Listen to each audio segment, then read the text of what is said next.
This episode of Geek-men and the Masters of the Thunder Nerds is brought to you by our sponsors, Super 7 and Bulk Dominoes. Use code Masters of the Thunder Nerds at checkout. And the Madness Comic Network. All right, how's it going, everybody? What up? Welcome to another episode of ADHD Theater. Who's ready to talk about some movies and TV shows and whatnot? Everything entertainment. Yeah, right. So I got to tell you, I was watching Mobland recently, and we thought, okay, we have only 2 more episodes left, and it's going to be the season finale and all this. So it's like we're watching the last 2 episodes. We get to the last episode and we finish it, and the credits roll, and I'm just like, what the heck is going on? Are you kidding me? That's how that can't be how it ends.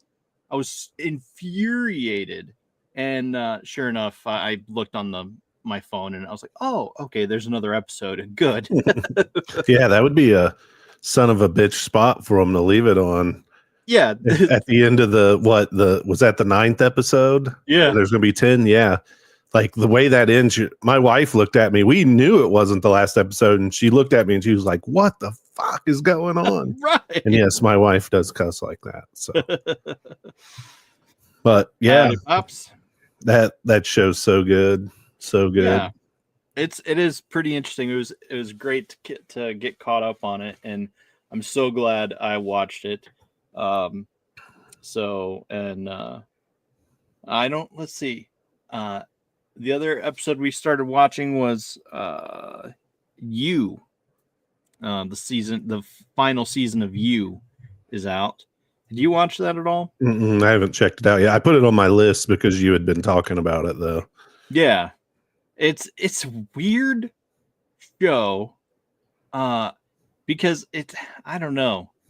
It's like this guy who's like stalking people, but tracks. It's weird because it's this weird like brain bleed. You're trying to you're wanting him to do the right thing, or but he keeps doing the wrong thing, and it's like, oh no. It's like, I don't know. It's a weird feelings arise when I'm watching that show. It's like you want to root for him, but it's against the law. And that's the same thing with our movies we've been picking recently. It's like, I don't want to root for the good guys, even though, they're trying to uphold the law and all this stuff. But no, it's like you're rooting for the bad guys. Oh, yeah. Well, that's the best place to be. Like, who cares about the good guys? I want to see the bad guys win. Like, we need more criminal success stories. Right. That's what we need. So. Oh, yeah. Know, but it's also that's pretty much what the Fast and the Furious franchise is. It's just like, oh, yeah, here, get away with all this money. But, I don't know. They're ripping off, again, they're ripping off people that shouldn't have things. I don't know. Oh, I was so pissed in the first Fast and the Furious when it came out that fucking Paul Walker ends up being a cop. Oh, yeah. Like, I thought it was just going to be like a movie about street racing.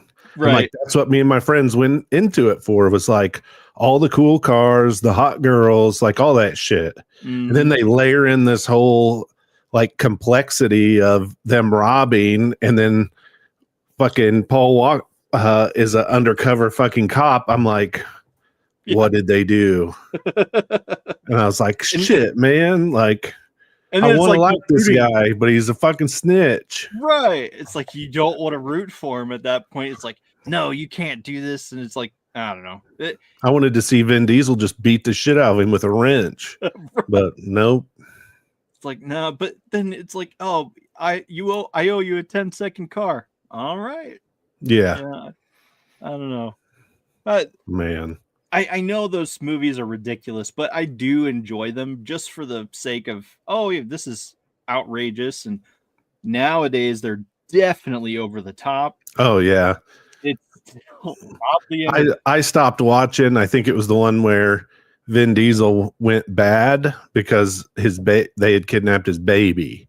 I think that's the last one I watched. Oh, right. Okay. Charlize Theron was the bad guy in it, and after that I was like, once they started like doing some of the I mean, it'd gotten crazy to that point. Yeah.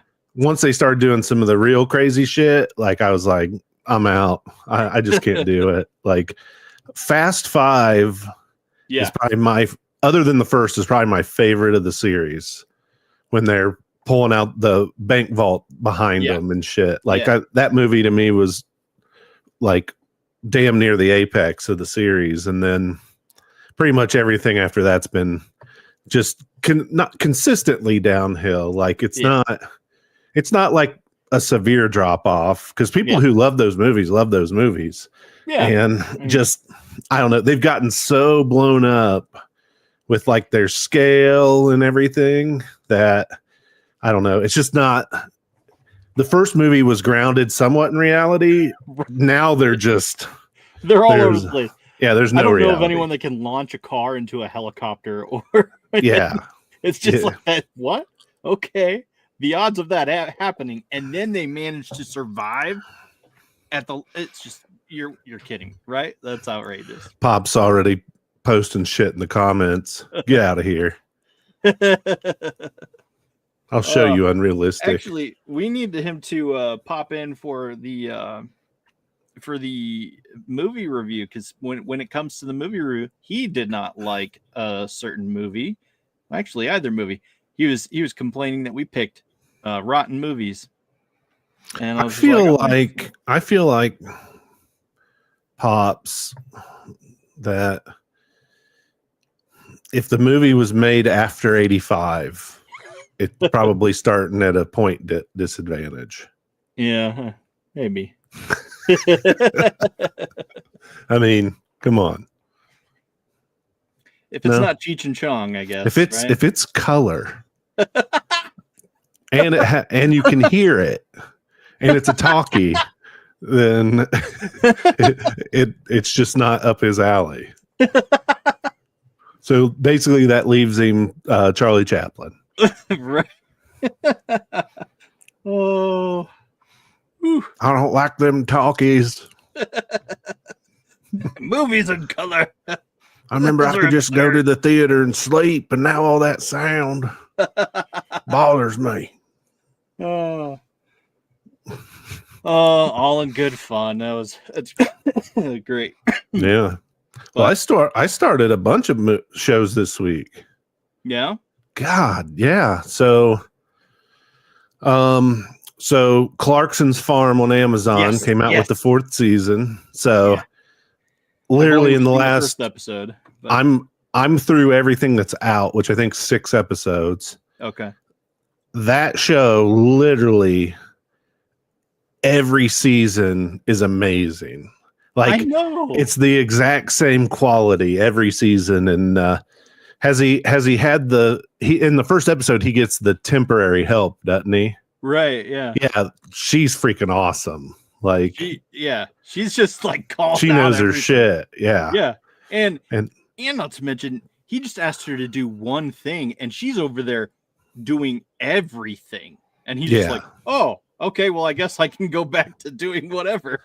Well, he's used to what he gets from Caleb, who's the farm manager. So, like, this girl was like, oh no, I'm just going to do this and do this and do this and have initiative and everything. So, yeah, that's through 6 episodes is really good. I started on Netflix. There's a show called Bodies, and it's basically, I've only watched the first episode and I don't know how I feel about it, but basically 3 different time periods in the same street, they find 3 different investigators find the same body. Okay. So it's like late 1800s, maybe 40 something, because I think I noted it was during World War II, and then like more present day. And these 3 different cops, one from each era, is basically called to this alley somehow, and then the same body is laying there. I have no freaking clue where it's going or how this is going on. The exact same, or does it like progressively decompose? Exact same. Like it's like it is existing in 3 different time periods, the exact same way at the exact same time. Oh, weird. Yeah. So they're all basically. It takes the first episode just to kind of establish that whole part of the story. So I haven't went beyond that yet. I'll see if I stick with it. It was kind of a slow burn in the first episode, and I was kind of scratching my head at stuff. So I'm hoping it gets better, but I also don't have high confidence that it's going to get any better. So, so there's those 2. Then I watched the second season. So there was a show. It's actually through, I think, Sundance Now or something. Like Sundance has their own streaming service too now, just like everybody else. And I think you can watch the first season on Amazon for free, but to get the new season when it comes out, you have to have Sundance. So what I did was I waited for them to play the entire second season. Then I got the 7-day free trial, binged all 6 episodes in 2 days, and then canceled the free trial. Right. So I do that with channels on Amazon all the time. Yeah. Like I'll get, I'll pay 1 month for like Acorn TV and catch up on all the British shit. Yeah. Like in 1 month after it's all come out, and then cancel it. But the show's called Black Snow. It's basically it's a murder mystery show where he's solving cases that are older. Mm-hmm. Ragnar Lothbrok. Yeah, it's Travis Fimmel plays the detective. He's very non-traditional. Like he's like that on the brink of being crazy. Okay. And so he already has some really like if everything you watch him in, like in Vikings, he has some really weird mannerisms. And Dune Prophecy, same thing. Like the way he looks and his eyes, they're so blue and like just he almost has an unsettling quality. And in this, he has like a very traumatic past. Okay. And so all that bleeds into his life while he's working. And in season 2, it's even much bigger because he's looking for his brother that he thinks has been dead for 25 years. But evidence is coming up that basically he makes him think he's alive. And so, but I mean, it's kind of your standard. They find new evidence. They assign a cold case. You know, he goes into that community, solves it. It's all based in Australia. Okay. So, I mean, because he, by birth, I'm pretty sure is Australian because I've seen him in multiple shows now where he's Australian. But it's a really good show. Like I enjoyed the second season, probably more than the first season. It's one of those ones where it flips. Part of the story is told in the here and now while he's solving the crime, but then it flips back to the past and shows you the character in the past and how they were interacting. And it always does the shell game with who you think the killer is. Like for an episode, they'll make you think it's this person, and then the next episode it'll change and it'll think it's this person, and it ends up being probably the last person you thought it would be at the end of both seasons. But I watched that, and then God, there's one more. I think there's one more show that I started, and Netflix. It came out yesterday. It's called Department Q. Okay. It's basically based in Scotland. It's got the guy who played Ozymandias in Watchmen. Oh, really? Okay. Matthew Good. Yeah. So he's the main lead. I've only watched the first episode of it. I actually just watched it earlier. He's the main lead. And then it has, God, I'm trying to remember what he was in. He's from Syria in the show, but I don't think he's really from Syria. Damn. I'm trying to remember what I saw him in. Um, let's see here. Department Q. We are using the interwebs because we have that luxury. Yeah, his name's like Alexei Manvilov, which kind of sounds Russian, but it's not. He was actually born in Sweden. Oh, yeah, okay. Oh, he was in Jack Ryan in the HBO series Chernobyl, which if you've never watched that, fucking people out there, if you've never watched Chernobyl on HBO Max, it's a miniseries about Chernobyl melting down. Fucking go watch it. It's amazing. Yeah, he was in the Amazon Jack Ryan show. I feel like there's something else I saw him in that they're not putting on here though. But I can't think of what it is. But when you see him, you'll know he ends up becoming kind of like they set up this new department within the police force to look at like cold cases. And the main character, literally at the very beginning of the first episode, they're at a crime where an old man's been stabbed in the head in a chair. I guess someone found him. They called the cops. The detective and his partner show up, and then there's just a regular police officer there, like kind of watching the door, making sure nobody goes in and out before the rest of the detective group gets there and crime scene unit. But they all go in and they're talking, and then all of a sudden some mass dude pops out of the back of the apartment and shoots all three of them. And so the regular old cop died. The guy's partner is paralyzed from the waist down, and then the main character, Matthew Good's character, actually gets shot behind the ear and it comes out his neck, but he makes a full recovery. But he's really fucked up, like mentally, and he's just kind of an asshole and everything too. It's almost like House kind of thing with the other cops and everything. So yeah, it was pretty good. First episode is the only thing I've watched yet of it. I'm probably going to watch some more of it, but it seems like it'll be pretty good. But I like anything that's like investigating murders. Yeah. So whether they're real ones or fake ones, I don't care. If it's about investigating murders and catching serial killers. Department Q, Chernobyl, if you haven't watched that. And what was the other one you said?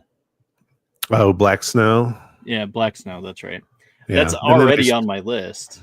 Yeah. Oh, Black Snow's good. Like, I think you can watch the first season for free right now. Okay. I'm pretty sure I saw you can, but then like season 2 is very new. So yeah. But yeah, that's the same way good. That we were watching Dark Wind, and the latest season, while it's out, we weren't able to watch it on Prime or whatever it was, and it was only on AMC Plus. Yeah. So yeah, watching that now. So we watched the first episode. So we watched the first episode of that. We've caught up on Mobland and waiting for Sunday's episode. And we started You. So excited about that. Good stuff. Yeah. So let's get into our movies because we do need to discuss. There's some things we'll need to discuss when it comes to what we're doing next week. So let's start with 13. What do you think about 13? Okay, so just a little bit of setup here. Yeah. So there's a kid. His dad's been involved in some kind of accident. I don't think I ever caught what had happened to him. No, I don't But think he's they like in a body cast in the hospital. pretty much. He's got to have all these surgeries, which they make a point at the beginning, like how much is this surgery going to cost? How much is this surgery going to cost? Oh, it's going to cost as much as the last one. So you already know right off the bat they're in trouble for money. Yeah, big trouble. They're going to sell their house. If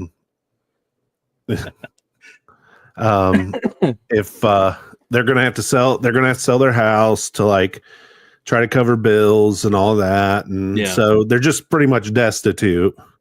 So the son, he's a electrician. Basically he goes over to another house. He's doing a job. This cracked out meth head is pretty much like, oh, I'm getting this letter. You know, if I come back from this thing, I'm going to have all this money, blah, blah, blah. So basically the dude ODs and dies. Yeah. The son steals the letter, the contents of this envelope that's going to get this guy potentially to have all this money. Mm-hmm. And it just has like instructions in it on what to do. And basically you got to take a train to New York. And then you gotta like do all these steps, show up at these places and hold up this corkboard thing that with the number on it. Yeah, it's called 13 because the kid's number's 13. But like Alexander Skarsgård comes, he's like a small part, but he's like a driver for these guys. Come and picks the kid up. Yeah, takes him to this place. Okay, so first of all, absolutely phenomenal cast. We got Jason Statham, Mickey Rourke, 50 Cent, Ray Winstone, Alexander Skarsgård. Yep. Ray Winstone. Okay, yeah. Yeah, he's Jason Statham's brother in it. Yeah. It's like this huge cast, okay? So you have to understand, it's like you're sitting down and you're thinking, oh, man, this is going to be good. I'll pull up. These are all people who are a lot more famous, I feel like, now. I mean, this was done in, 2010? So it's not like it was real late. 50 Cent was a huge name. Jason Statham had already become really popular. Mm-hmm. Mickey Rourke was way past his prime. But I guess he did Iron Man 2 pretty close to this. He did Iron Man 2 and The Wrestler. Yeah. Which I felt like brought him a resurgence in fame. Yeah. So, and I mean, Ray Winstone's been in a ton of shit. Like he was in King Arthur. He played Bors in King Arthur. Yeah, exactly. It's like you only know him by. It's like nobody knows Brendan Gleeson's name, right? But Brendan Gleeson is like in everything. What is it, James Cosmos or something? Like a lot of these English actors that nobody knows who the hell they are, but they're in like they've had hundreds of roles. Yeah. But yeah, then you have like Alexander Skarsgård in like a super small part, and there was someone else I noticed in the movie who's become a lot more popular that wasn't even billed. I'll have to look at it and see, because I was like, oh wow, that's so and so, and I can't remember who it was. If I was smart, I would take out my phone while I'm watching these movies and actually type in notes. Right. But yeah, I'm too fucking lazy for that. So sorry, guys. But yeah, I mean, going into it, thought it had a really good cast. What up? The kid ends up going to what turns out to be a Russian roulette tournament. Essentially, yes. Oh. And it's kind of interesting how it's structured and all of this, but to win the money, the kid goes to a Russian roulette tournament, and that's kind of the gist of it. Yeah, it's outrageous. I mean, so okay, thoughts. What are your thoughts of this movie? So actually, I think that it's a unique idea. Like, who just thinks up of like a Russian roulette tournament? Like, this is going to be the main premise of your movie. Like, that actually intrigued me a little bit when I read the description. I was like, oh, okay, like this is different. Something people haven't tried that I know of. So, you actually watched this movie, Zombie?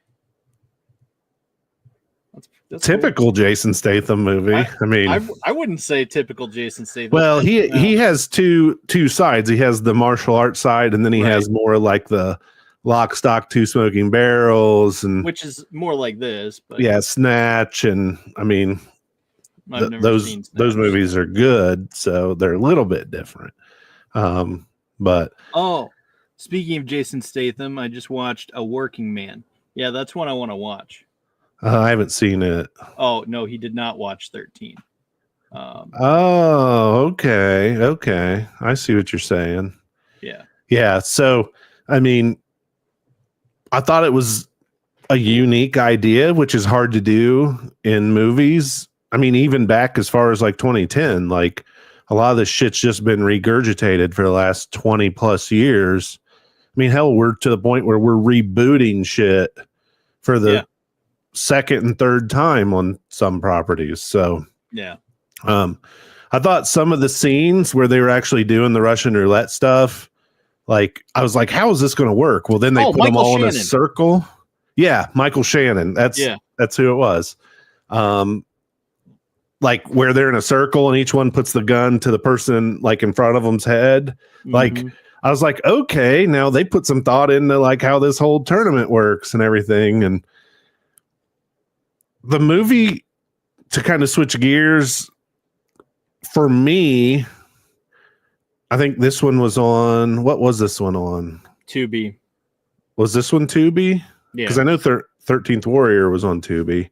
Oh, wait, no. This one was on Amazon. Prime? Yeah, Prime.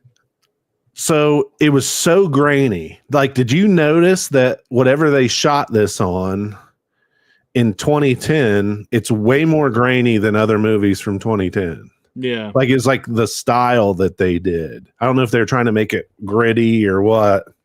Which I kind of think they were trying to do something like that. But yeah, I was just like, well, that's kind of unique. Like it didn't like really affect the feel of the movie for me or anything. I'm just that's weird. Kind of odd that they did that.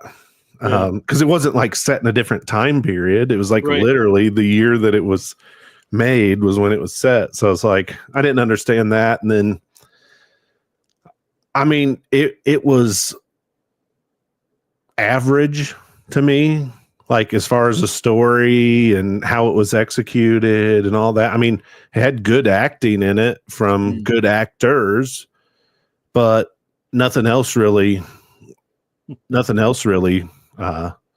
stood out to me about it that made it better than average. I mean, I've sat through a lot worse.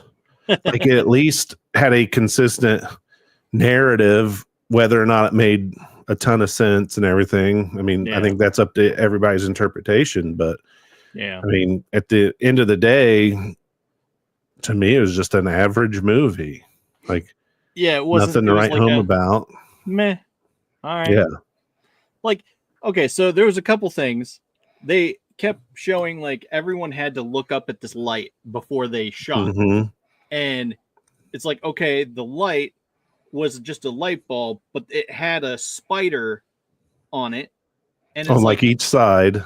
Yeah, on each side, so everyone could see the spider, and that was very prominent. They focused on that multiple times, and you never explained what this.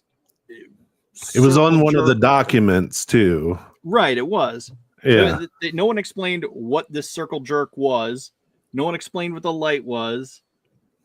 If that's how it got its name, and there's these like coppers trying to catch them, and the 13 has to evade the police and hide the money that he got and stuff like that. So it's like, I don't know. Yeah, the police had opened the guy's letter before he got it at the beginning of the movie, looked at it, put it together, gave it to the original guy. So the police know what's going on. So they're trying to track this kid as he's going, which they think it's the guy at first, but then he dies. And then they find out that someone's utilizing his shit. Yeah. And so then they're trying to chase this kid down the whole time he's going to the place. It does show you like how well these guys have thought out kind of their plan of how they put this tournament together. Yeah. because they take a lot of steps to shake those guys. Yeah. And so the cops can't catch up to what's going on. Right. But one has to just drop to the middle of a field and, all this stuff. And there's a lot of transition where different things happen and trying to definitely shake any tails that could happen. But I mean, that was a layer of the story that I just didn't give a shit about. Same. And it just was ancillary and I didn't need it. It's like, okay, obviously you're going to want to shake a tail. I mean, Mm-hmm. I feel like that today, in being, and someone who's watching the movie, I feel like that would be obvious. Okay, you're doing some shady shit. Obviously, you're going to want to shake any potential tail. This is evident. You don't need to go through all the, ancillary steps to, detailing each little piece, I suppose. But it is what it is. Like I said, it was kind of meh. I know Pops and Ghost Pepper, we were watching it on Thursday, and they both said it was meh. So I mean, as far as rating goes, how would you rate this? I mean, probably 2.5. Like it's middle of the road at best. I wouldn't say I was sitting there and I was like totally disappointed or anything. I didn't have a lot of high hopes anyway going into it. I kind of got what I expected, Well, what I was wanting was for there to be some sort of action in it outside of just the calm, shoot, calm, shoot, calm, shoot. Like seeing Jason Statham, for me, always I immediately think Transporter and how good that movie was. And so I'm expecting Transporter style Jason Statham and other things he's been in. Like there was the B movie, whatever it was called, The Hive or something like this, where he goes and the bee worker. Beekeeper. Yeah. I didn't even watch it, I don't think.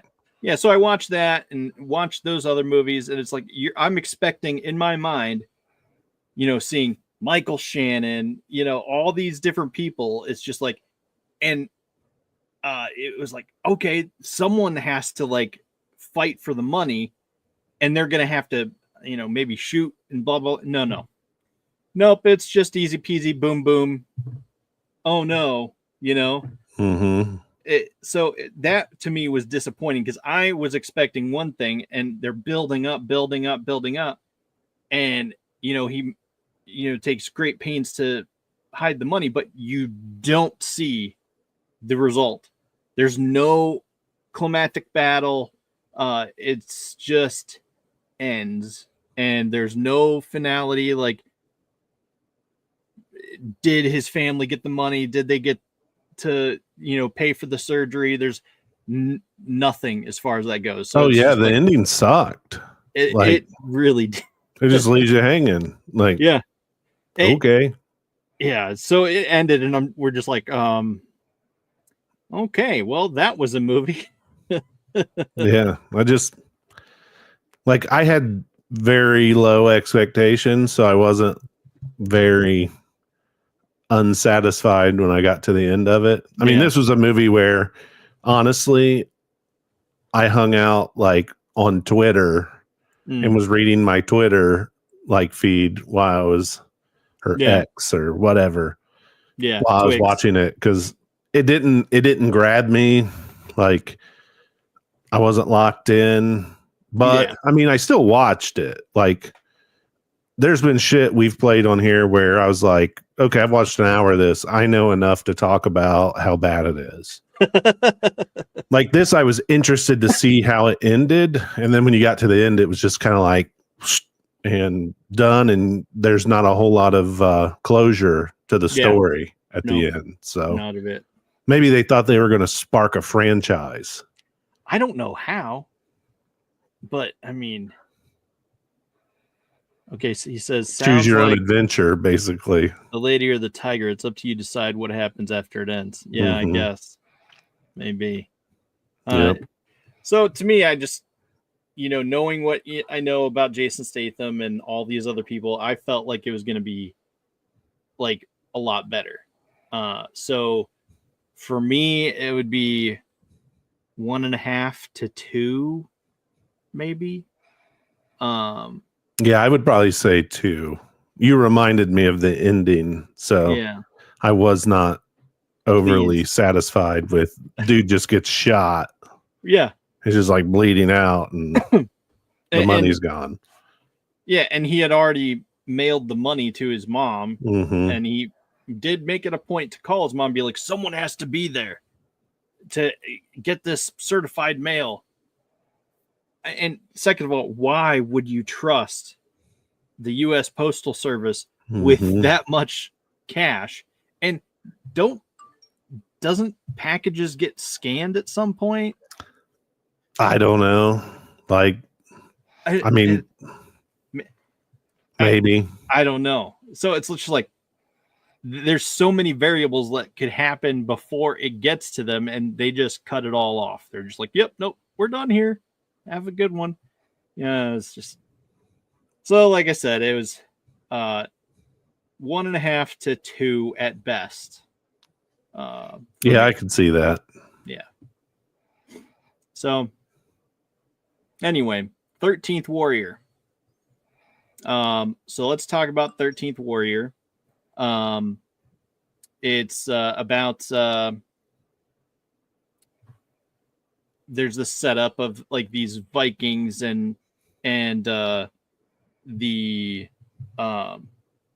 Arabs, I guess. I don't know the political term to say. No, they referred to him as an Arab throughout the movie, so right. So cancel me. I don't know what the fuck ever. Yeah. Right.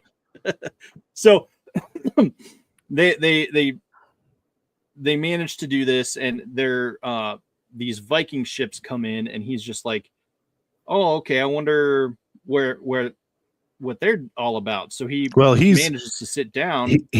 They're from Baghdad, and Antonio Banderas' character is basically exiled because he fell in love with a beautiful woman who was married to a powerful lord who complained to the ruler, and they made him the ambassador to some foreign country that he had to go through.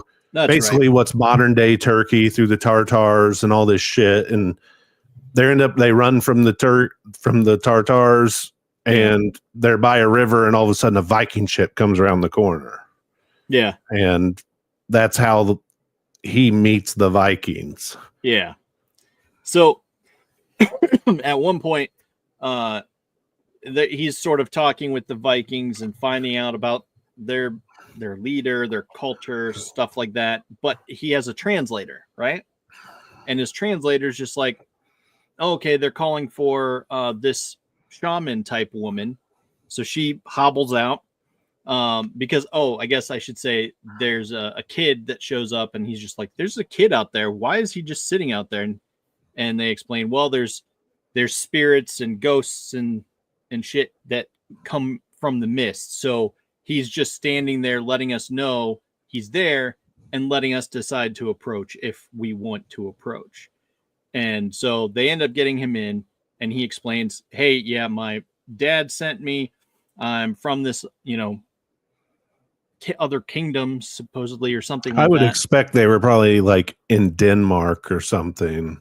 Yeah. Like with knowing like Viking lore and where they were in Europe, they were probably from Denmark, not like Scandinavia, but more like Denmark area. Yeah. Yeah. So he explains like, these people come out and attack us, everything is, messed up, and he just explains this dire situation. So the shaman woman rolls the bones and is just like, okay, she throws out bones and like prays to them and all this stuff, and she decides, okay, 13 warriors are needed to go and repel these invaders. and help this little boy. And so they go through, and there's, oh yeah, blah blah blah, and this is all, you know, speaking in their native tongue. So they're just like, yeah, I'll go. And then he's just like, why is everyone looking at me? And wait, what does he say? This movie takes some inspiration from stories of Beowulf and Grendel. Yeah, that's something that I want to talk a little bit more about, because it's not direct inspiration. It's actually based on another property that's takes inspiration from Beowulf and Grendel. So, because if you catch who the producers are at the very beginning of the movie, there's a name there that sticks out that I was like, why the fuck is he a producer on this movie? I'll talk about that here in a little while. Yeah. Okay, so they explain that this is a they explain that, okay, the reason we're all looking at you is the 13th warrior can't be Northman, which is, you know, a Viking. And he's just like, that's you. And so he gets, you know, volunteered for this mission. And he's like, you know, I'm not really a warrior, because he, in a previous life, he says, was a poet. So he, you know, is more of a fighter with the words and stuff like that type thing. So he reluctantly goes with them and all that, and off they set on their journey to this foreign, I guess, Denmark or wherever. Yeah, it's somewhere to see somewhere like that, to figure out what the heck is going on. And but yeah, you can go right ahead, say whatever you want to say. I don't really know where to take it. Yeah, I mean, I think this is probably the third time I've seen this movie. I mean, basically the rest of the story is they see how bad this fort is set up. Yeah. They do a whole bunch of work to try to like make this fort defendable. They realize after they get kind of the shit kicked out of them that we're not going to be able to defend this fort. So therefore we need to go on the offensive. And so they end up having to come up with a plan to actually attack the, they actually had to attack. How's it going? And figure out how they were going to basically defeat these, basically they're cannibals, the flesh eaters. So they find this fort that, you know, shows everything being gnawed on. And stuff like that. And they're like, oh, okay, this is messed up. Well, and they think they're beasts because these like barbarianish people, they wear like the heads of bears over them and like the paws and shit. And I don't know how with the bear paws they were like using claws, because I don't think they would be able to like cut through people like they were in the fight scenes with just bear paws with claws tied onto the back of their hands and shit. Like I'll stay away from trying to get into reality with this, but they set off, they go in, they know that there's a mother, which represents Grendel's mother from Beowulf. And then they get in and they kill her. And then they're trying to make an escape. They're losing dudes from the 13 guys all over the place. Out of nowhere, Antonio Banderas, he took a Viking sword and turned it into a scimitar. Goes over to a grinding wheel and grinds this big ass Viking sword into a scimitar. And then he's an amazing warrior. Right. Like he tells them he's not a fighter, not a warrior. But then once they put a scimitar in his hand, the fucking dude is like Braveheart, killing things. And basically then the what would be Grendel, the like leader guy, brings his force back against their fort again, and they end up killing him. And so then it's like, oh, hurrah, they ran off. Yeah, the shaman lady said, okay, you have to kill the mother, this mother that they worship, and you have to kill the warrior, and then the battle will be done. And they'll just leave and leave you alone. Leave you alone. And so they know going into this place that they end up saying, well, the mother represents, basically a cave that you have to go in. And so anyway, they go and they find the cave, and like you said, I don't know.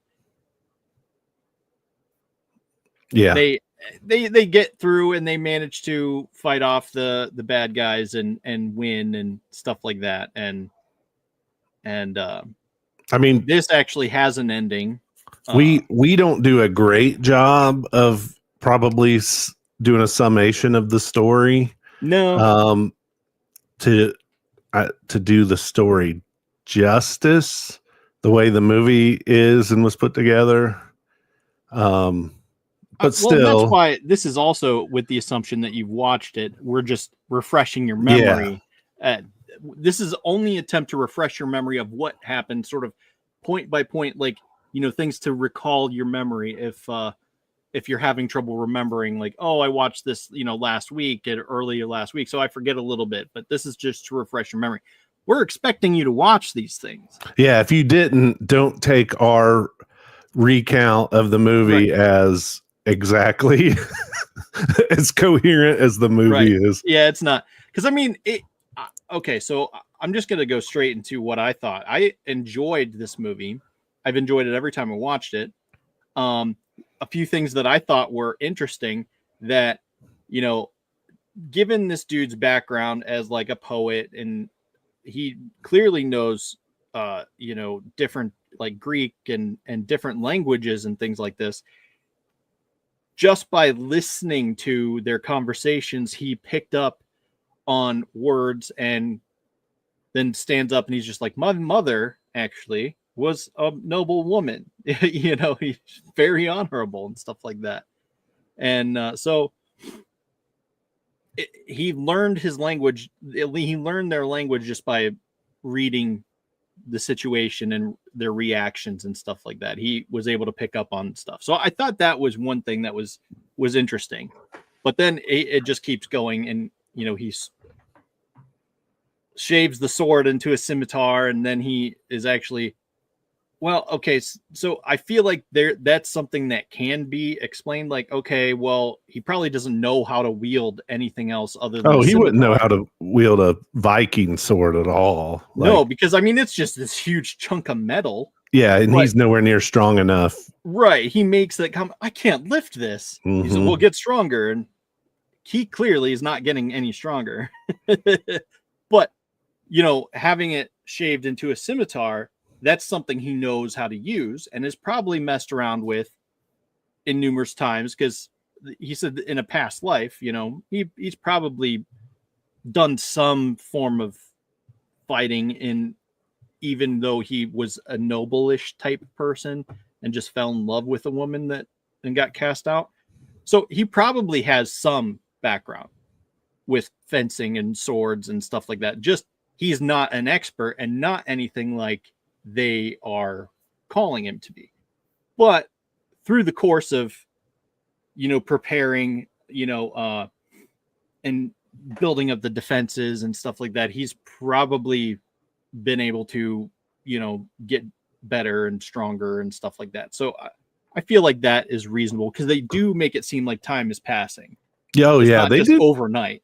Yeah, they did a pretty good job with like the progression of time, because where they found him and where they have to go is weeks upon weeks of traveling. Yeah. Right. So I mean, it wasn't one of those where you felt like, oh, like in 2 days he learned their language, or any of the gains that he makes. It was actually over a decent amount of time. Yes.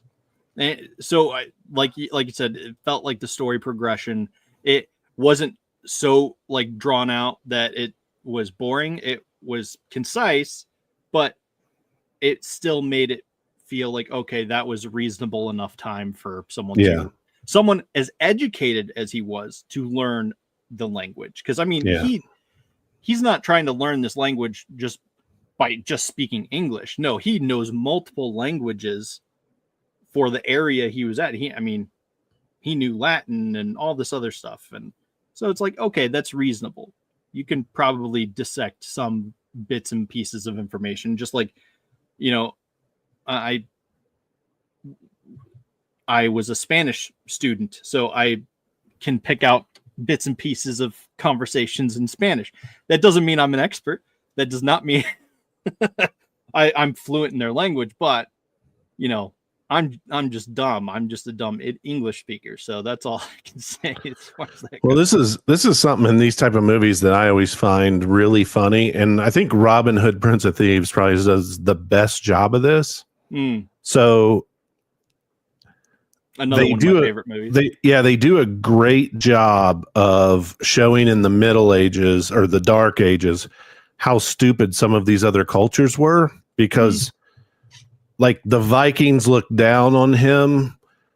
The English looked down on Morgan Freeman, called him a barbarian, all this shit, when the Middle East was like one of the most advanced cultures of the time.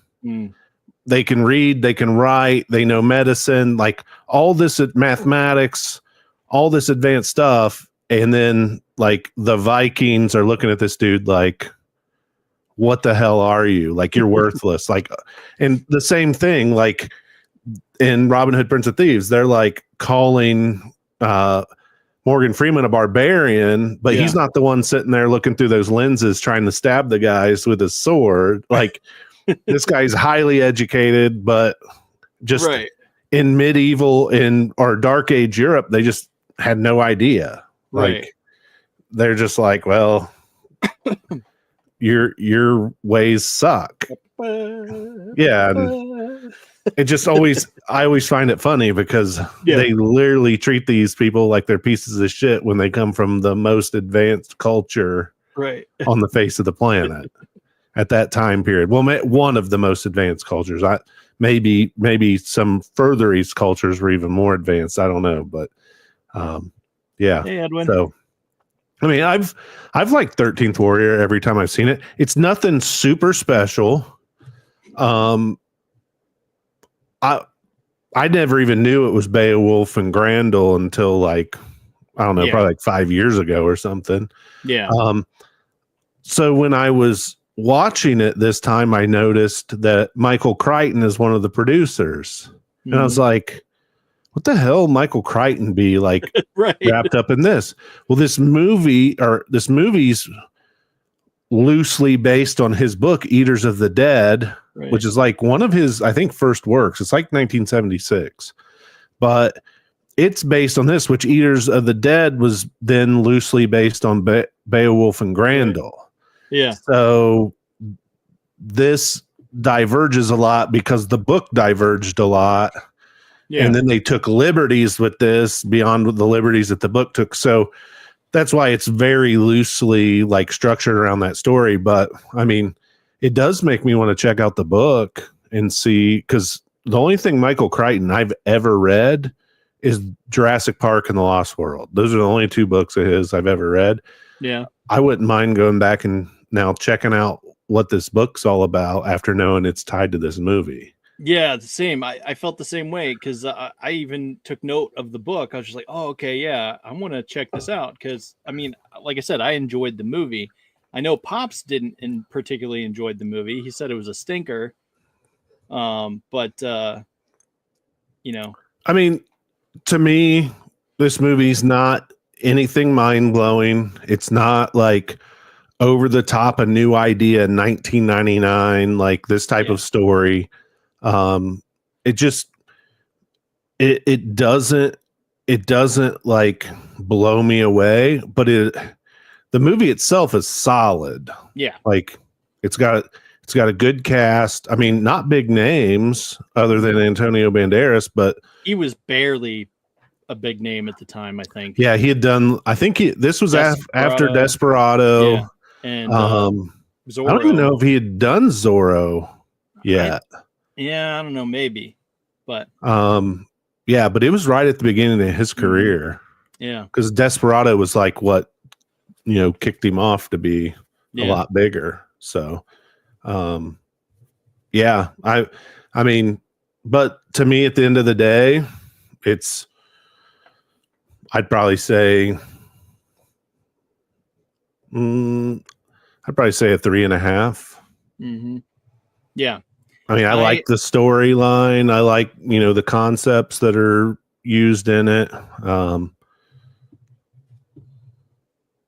I was engaged the entire movie. So, yeah.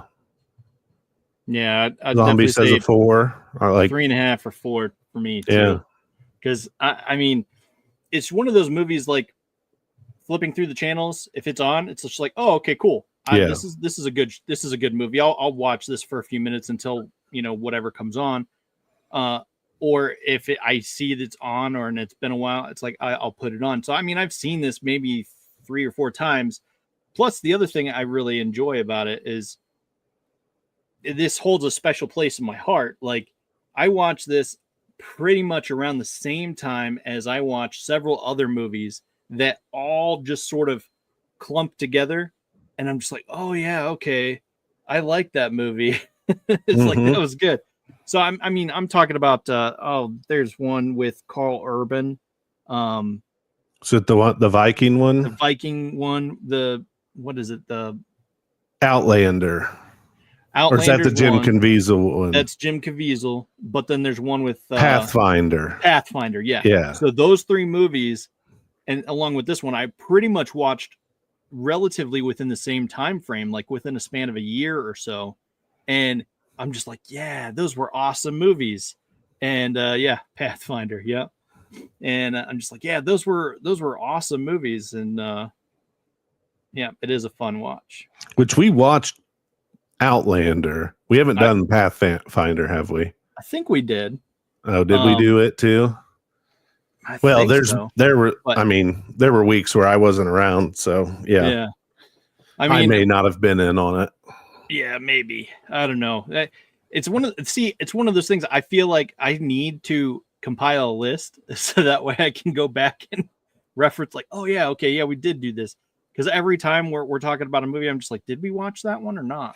Well, the thing about Pathfinder is like it spurred me to want to learn more about like Norse history, because I had no idea that like the Norse had actually landed in Canada, like way before Christopher Columbus, whoever lands, in the Indies or whatever you consider the discovery of America, like the Vikings were here before that.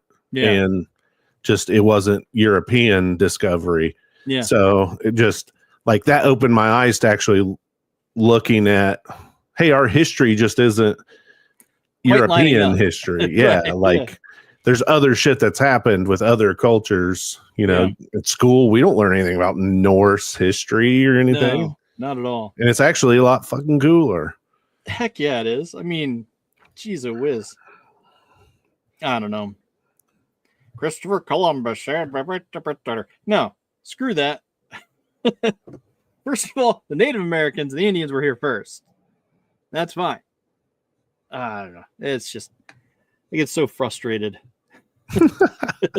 0 to frustrated in like 2.2. We start talking about Christopher Columbus. God help us when Columbus Day gets here. Dustin be having a friggin' meltdown. I'm just, whenever Amerigo Vespucci Day is, that's what I'm celebrating. Zombie says, I believe we watched both Pathfinder and Outlander. Yeah, I remember doing Outlander, but I must not have been here when you guys did Pathfinder. Yeah. I don't know, but it is one of my favorite movies, so I wouldn't say it's 5 stars like we're getting ready to go into right now. Yeah, it's a good movie though. Very solid. Yeah, definitely. And so now we're gonna switch gears. We're done talking about the movies. And now we're gonna talk about, because a lot of times we rate middle of the road because it's like it's not mind-blowing, but at the same time it's not the worst movie. Well, so we rate middle of the road. I think it comes down to like, so Dustin typically sees the stuff that's really high rated. Like through the years, you've picked up and saw the stuff that's highly rated. So when we try to find movies that you haven't seen, we're typically have to talk about movies that are below like the tippy top. Most of us, and this is Dustin and I were talking about this before we went live. If you look at the highest rated movies across like Metacritic, IMDb, all that stuff, take out all the artsy stuff that people are always like, oh my God, Rear Window, it's the greatest movie ever. Yeah, you wouldn't pick that over fucking Dumb and Dumber. I'm sorry. Like there's people out there that are pretentious and just because everybody else said it's the greatest movie ever, or Citizen Kane, that it's the greatest movie ever. They don't enjoy it. They say that because they want to be part of an elitist club. Yeah. So, I mean, nobody today watches a movie from the 40s and is like, that's the greatest movie ever made. Right. Like, there's no fucking way. But with that being said, you look across all these different lists, we've all pretty much seen the top movies. Like, give or take. You got to get pretty deep into those lists before you start getting to movies that across all of us we haven't seen. Yeah. And so when we started talking about 5-star, it's more about the conversation of Dustin brings a 5-star movie, I bring a 5-star movie. We watch them. We may not agree that they're 5-star movies. Like Dustin may hold this one in super high regard and I hold this one in super high regard and we're not on the same page. Like that could happen. Depending on what we pick. Now, Dustin and I's interests overlap very, very, large percentage. So I don't foresee that happening too much. Yeah. But we want to do, so a couple 5-star movies just to say, hey, like these are some of our favorites. Hopefully it gets some of you guys to watch them if you've never watched them before, or to watch them again. Yeah. Whether you liked them or not, maybe you give it another chance. Maybe you like it more now. Maybe you haven't seen it since you were a kid. And now you're watching it again and it's, better in your eyes or whatever. So, but then also to be able to break down why do we like these movies as much as we do? Right. And I think we talked about it beforehand and we probably came up with the most opposite movies that you can think of for this. When you look at our lists of what we feel like are our favorite movies, I will say though that my absolute favorite movie of all time, well, I couldn't find it on streaming, so I wanted to watch Back to the Future. It's not on streaming anywhere that I can find. I was pissed off. Which, did you say you've seen those or you haven't seen those? I have. You have. So yeah. So my buddy Aaron was just like, "You haven't seen these movies? You're sitting down and we're watching," because it was some anniversary. Yeah. And he bought this anniversary pack. Yep, I've got it. Sit down and watch it. Yep, I went out and bought it too. So I just, ever since I was a kid, like Back to the Future is probably it has almost everything you could ever want in a movie in it. It's got romance, it's got comedy, it's got action. The scene where he's on the skateboard and they're in the town square in the 50s and they're chasing him around. Like when I was a kid, I'm just like, yeah, like he rips that thing off that kid's like stupid ass little scooter and he's just skateboarding. Yeah. Just, I mean, that movie to me has got everything you want. But it wasn't on streaming, which then when me and Dustin talk about it, I'm really like the two movies that we came up with because they are as different as you could possibly be. And it kind of showcases probably a little bit of the personality difference between Dustin and I. So with that being said, Dustin, what movie did you pick to be your 5-star movie? Princess Bride.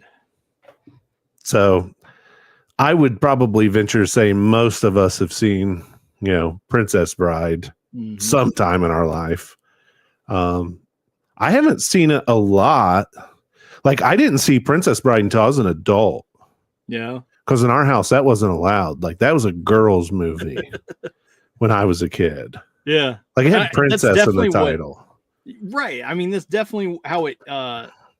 When my brother brought it home from the video store, he's like, "Yeah, I got Princess Bride. It's here if you want to watch it." I'm just like, I don't want to watch Princess Bride. I'd rather watch Teenage Mutant Ninja Turtles 2. Mm-hmm. For like, the 8 trillionth time. Right.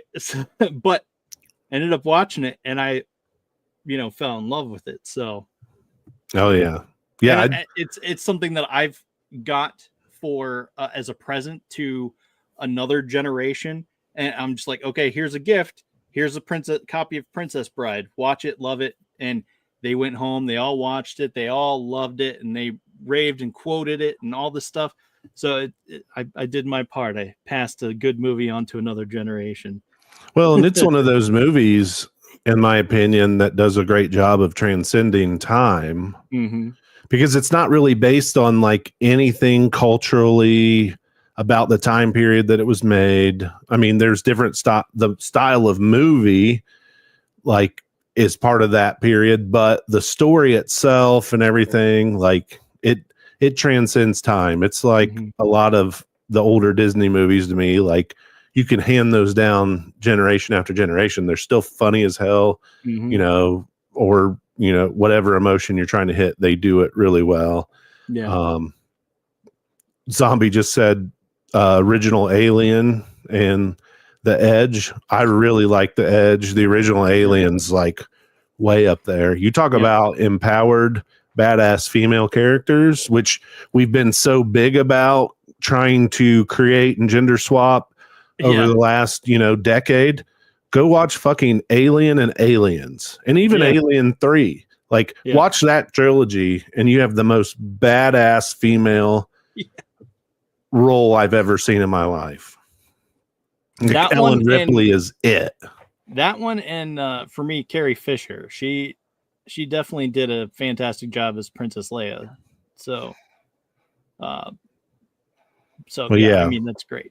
But yeah, I mean, there's so many movies we could have picked. I mean, Dust and I both had Gladiators on our list. Like Gladiator was almost life-changing for me from the standpoint of seeing other like Roman war movies and then the scale that Gladiator was. Yeah. And I was like, oh my God. Like I went and saw it, I think, paid to see it like 4 times in the theater with different people. Cause I was like, you have to go see this. Nice. But yeah, so in contrast with Dustin's pick, I picked movie of a much darker nature, definitely an adult movie, which I watched as let's see here. How old would I have been? 8-year-old, 9-year-old. So in my house growing up, we did not have very many restrictions on the media we could consume. So we watched every single action movie. My dad took me to the theater to see Predator 2 in the theater, which was early 90s. I was probably, 9, maybe 10 when that came out. I want to say it was 92, but I'm not sure.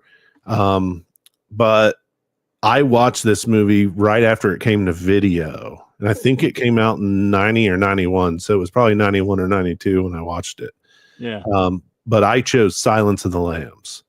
I think it is by far one of the best thriller movies, almost to the point where it's a horror movie that you'll ever see. Like, and I definitely have a predisposition to very like dark and heavy movies versus like light and funny. I like comedies. Yeah. But if you gave me the choice between watching a comedy and watching something that's really good but really dark and heavy, I would choose dark and heavy all the time. And I mean, I just think this movie, the story of it, the bringing in Hannibal Lecter, like all of that makes this movie so fucking good and so creepy. And I don't know, I'm stoked to watch both of these. I mean, I can already tell you I like both of them a lot. So, but I'll be prepared to tell you what I like about them. But yeah, I mean, which Silence of the Lamb is on HBO Max. Max. Yeah. And Princess Bride is on Disney. Yep.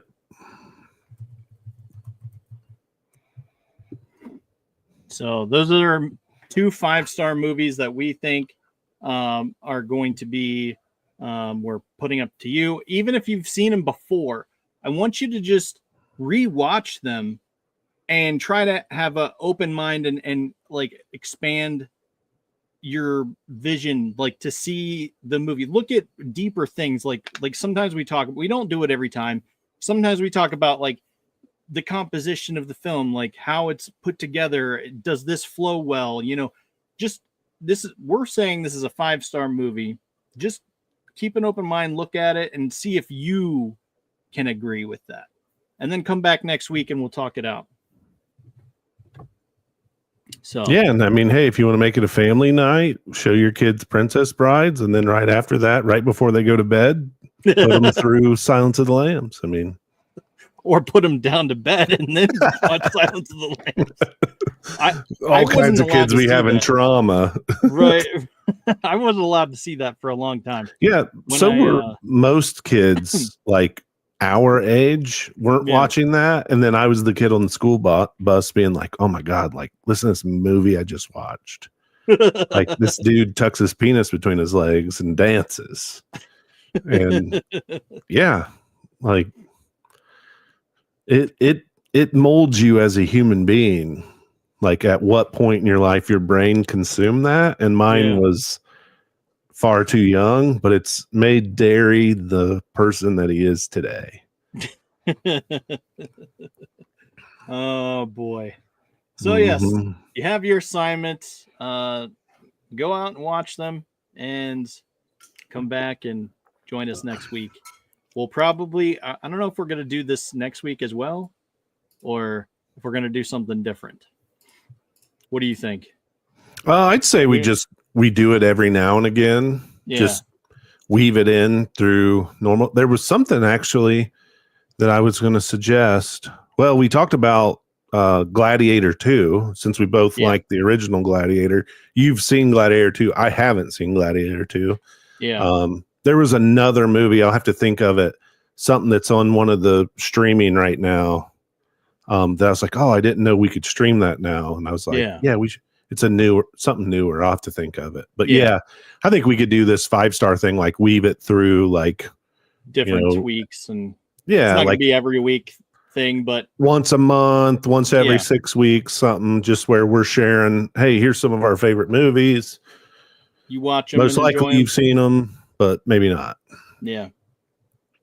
So yeah, that's pretty much what we have to offer today. And we've talked about our movies or movies that we're watching for next week. And we've talked about the shows we're watching. And is there any new music you've consumed? Anything? Oh, no, I don't consume any new music other than Ghost. Like new music does not do it for me. Like I am strictly like a 80s, 90s, early 2000s music person. Like, well, 70. Like I like classic rock. I like 80s hair metal, 90s alternative and metal. Like, late 90s rap. I don't listen to anything that's new on the radio. Like when we get in the car, you could turn on whatever plays contemporary music and I will know zero of the songs unless I've overheard it on a TikTok my wife is listening to. Okay, yeah, fair enough. Like what's the one, the Pink Pony Club or whatever. Pink like I know that's from TikTok. I recently I had heard that song and I started doing a new remix to that. I think I said Big Boogie Club. Hey, I was making a booger joke in front of my kids. I was like, yeah. Dang. Well, the reason I was first exposed to that song is because they posted a video on TikTok of like a daddy-daughter dance, and they're playing that song at the daddy-daughter dance. And my wife's like, well, I get it's a catchy song that's like popular now, but it's talking about like this girl stripping. and then they're at the daddy-daughter dance, dancing to it. Just kind of doesn't fit, but whatever. Yeah, we got dad jokes. Yep. All right. Well, thank you for joining us. And like I said, if you have any figures you want to buy or dominoes, hey, check out our sponsors and use our code and let them know we sent you. So, and other than that, that's it for tonight's show. Look forward to seeing you next week. And yeah, until next time, Thunder Nerds ho. Oh. Oh, I have to find the thing because I can't find the thing. Oh, where'd it go? Jeez, a whiz. Struggling. I know. It's my story of my life. Oh.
Beyond the world we know is a place where reality bends and time stands still.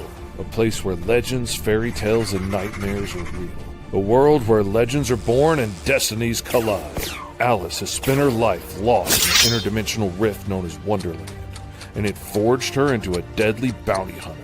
With her ancient clockwork guardian Big Ten by her side, they hunt the things that stalk the shadows of Wonderland. Alice Lost in Wonderland, issues 1 and 2 launch May 6 on Kickstarter. Follow along at GoMrFish.com. In the heart of a major city, in a place raised to honor Earth's past protectors, the world will again learn, sometimes, superpowered intrigue doesn't stop at the grave. Galaxy Memorial Park, Volume 1, beginning crowdfunding Memorial Day 2025.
tube and feel the vibe.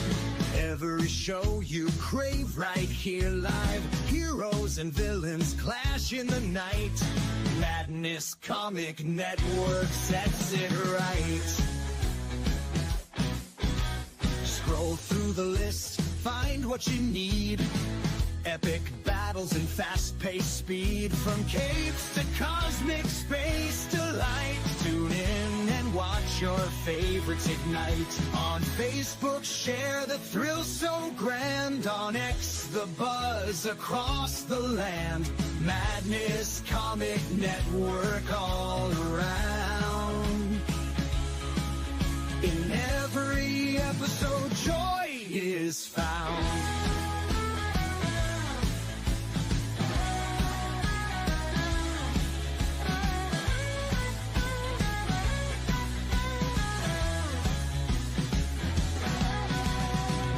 Uploads, they never end. Superheroes and their friends. Catch every twist and every turn. Madness Comic, you will yearn. Stay up to date with every twist. Madness Comic, don't miss a gist. From laughter to tears, every mood. Madness Comic sets the groove. Click that button and subscribe. Catch the wave and ride the tide. Join the fun, join the craze. Madness Comic brightens days. Oh!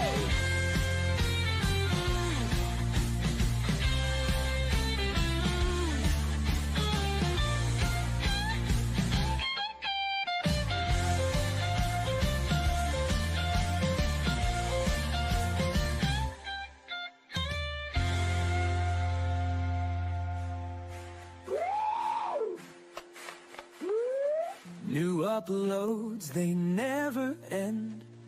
Superheroes and their friends. Catch every twist and every turn. Madness Comic, you will yearn. Stay up to date with every twist. Madness Comic, don't miss a gist. From laughter to tears, every mood. Madness Comic sets the groove. Click that button and subscribe. Catch the wave